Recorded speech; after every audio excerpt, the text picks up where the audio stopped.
and welcome to XQ. In this demo, we'll be showing you how to set up and install the XQ Chrome plugin.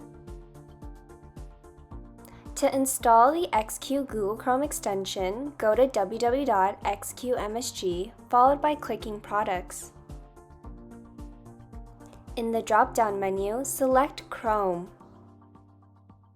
Click the Install button on the main banner to navigate to XQ Secure Gmail extension in the Web Store. Click the Add to Chrome option followed by the Add Extension button.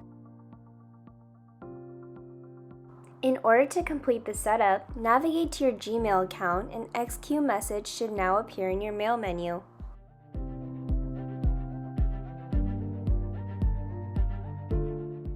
Click the Login button in the XQ Message drop-down menu.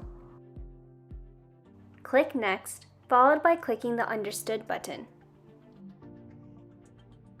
A confirmation email will appear.